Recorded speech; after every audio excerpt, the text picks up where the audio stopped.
17 is the next chapter. Before the end of the second day in the canyon, Ramona felt at home in nature. She quickly adapted to the changes in daylight and the sounds she heard from the thicket. She was eager to learn the names of all the plants and all their uses. Alessandro also looked way better than he did now that he was with Ramona and carefully listened to what she had to say.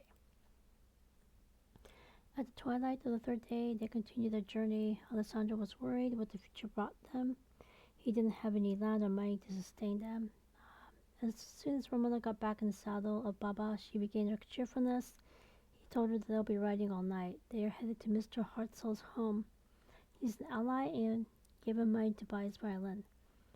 When she suggested going to Temecula, he cried and said that he would rather die than go back to where the white people murdered his father. Moreover, the homes there did not have any roofs over them. From that day forward, neither of them ever mentioned Temecula. Just in case the nervous men were already at Mr. Hartzell's place, Alessandra decided to go there alone. Her mother said that she's way safer among the dead than among the living. She's not afraid. At the gravesite, they met up with Carmena. She didn't dare go to Temecula during the day when the Americans are there. Carmena didn't speak any Spanish, so Alessandra spoke to her. Alessandra made arrangements for Ramona to stay with Carmena, who suffered a double loss, her husband to the Americans and her newborn.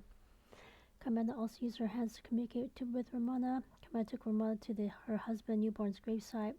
Ramona took out her prayer beads and prayed. At Temecula, he saw an American couple and their child. By the way they were talking, it was obvious he didn't respect women, even his own wife. Alessandro second-guessed himself regarding whether or not he really should go to Mr. Hartzell's home. He was drunk more often than he was sober. Mr. Hartzell's place was part shop, part farm, part tavern. His home was a long and low adobe building. Mrs. Hartzell was the first person who saw Alessandro. She thought he was in Pachanga. That was a relief. Senor Moreno's men had not come down to this place.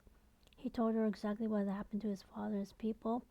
It hurt her heart to hear what had happened. She, like her husband, was an ally. She's also Mexican, although she wouldn't be surprised she was also part Indian.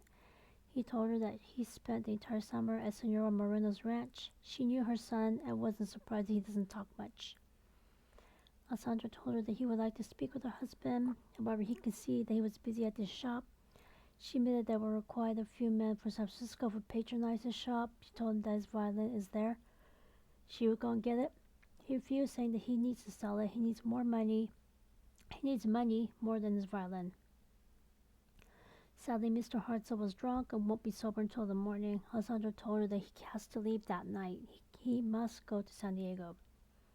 She offered to give him money, since her husband is indisposed. If her husband wants to sell the violin, he can get his money back from the seller instead. She gave him gold in the amount of $5. He didn't dare take any more money from her.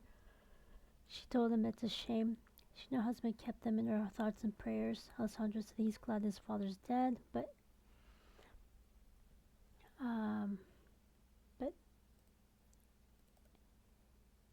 yeah. I'm not sure what I meant by this, but yeah, his father is dead. It's as though they murdered him.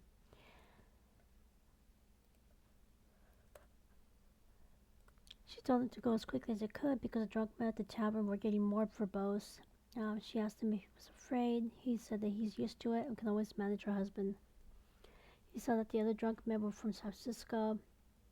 They were the ones who stole their land and killed his father, his friend Jose, and his newborn. He took the $15 he already had in his pocket, added Mrs. Hartzell's $5 to make a total of $20, and knew that it wasn't much, but it would feed Ramona and Baba for many days. So in a couple of days, I will cover the next chapter.